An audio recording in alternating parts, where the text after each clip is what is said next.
The way the Packers offense has turned around the second half of this season has been remarkable. And so much of that is due to Jordan Love and really the growth that this young offense has done together. I mean, if you look at Love, the numbers that he's put up already have surpassed that of Aaron Rodgers from 2022, which to a lot of people was unfathomable, especially a first year starter. But add to that this young offense. And it's really remarkable what Love has been able to do with all of this. I mean, you look at it, he's only 158 yards away from 4,000 yards. He's already topped, or is right at 30 touchdowns for the season. He's still got a game left to play. Those 30 touchdowns are already more than any Bears starting quarterback has ever put up in their 104-year history.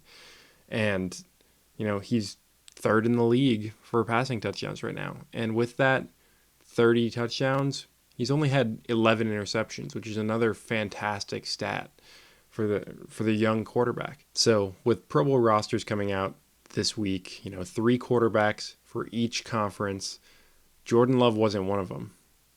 So let me just ask you, was Jordan Love snubbed from the Pro Bowl? I mean, if you look at the numbers, he's among the leaders in the league in passing. So he's top 10 in yards. He's top 10 in touchdowns. He's third in touchdowns with the opportunity given, a few quarterbacks resting this week to end up leading the league in touchdowns this season. He's been efficient with the ball. Like I said, only 11 interceptions. And in the second half of the season, since week 10, he's only thrown 1 interception versus 16 touchdowns in that same time frame. So he's been playing outstanding football, and it's not just against, some bottom of the barrel teams. I know one of the things working in our favor this year was a slightly easier strength of schedule, which didn't necessarily pan out the same way as it looked preseason. But if you look at it over the course of the entire season, he is the number 2 offensive rated player according to PFF versus playoff teams, like current playoff teams, as in if the season was done today, they're in the playoffs. The only person that's beating him on all of offense is Josh Allen. So that really says something. So, I mean, I would honestly take it a step further and say, should he be in the conversation for MVP? And I'd say that really he should be. His numbers speak for themselves. And when you take it a step further and you consider the supporting cast around him, it is the youngest offense in the NFL. And on top of that, the guys that you would have thought he could rely upon, Bakhtiari at left tackle, only 1 game and then IR after that. Jones has missed significant time all year. He's just now starting to hit his stride, which is great for this Packers offense.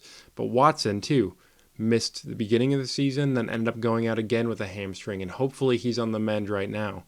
So you look at some of the guys that you thought were going to take a big step or carry a lot of the load, like the running game for the Packers. That hasn't been the case. He has shouldered so much of the load for the Packers, which, in my opinion, is really what makes a most valuable player in the league. So if you compared him to, some of the front runners for the MVP, so the odds-on favorite right now is Lamar Jackson. If you look just at passing statistics, he has more yards than Lamar Jackson. He's got more touchdowns by 6 or 8 at this point than Lamar Jackson. The big thing that makes Lamar a contender in that is the fact that he's almost rushed for 1,000 yards on his own there as well. But he's got a supporting cast around him where he doesn't have to do everything himself. I mean, he does have Odell Beckham Jr. out there. He's got Flowers, the rookie that's been performing really well. And he can rely on that defense and special teams that puts them in advantageous situations for the Ravens. So, he's one out there. If you look at Brock Purdy, another one that was towards the top of the odds for MVP, he's got essentially the same stats as Brock Purdy. Purdy's got a few hundred more yards than him, but touchdowns nearly identical. The exact same number of interceptions. But Purdy's got, McCaffrey in the backfield. He's got George Kittle. He's got Deebo Samuel, Brandon Ayuk, and probably most importantly, he's got Kyle Shanahan as his head coach and play caller. So, that's one thing. And then for me personally, like if you've got two guys that are in the running, like legitimately contending to be MVPs, like if they were separate of each other, it would be fine. But the fact that you've got two guys that are in the top five of the odds to win the MVP in Purdy and McCaffrey, to me, that means that neither of those guys can be the MVP.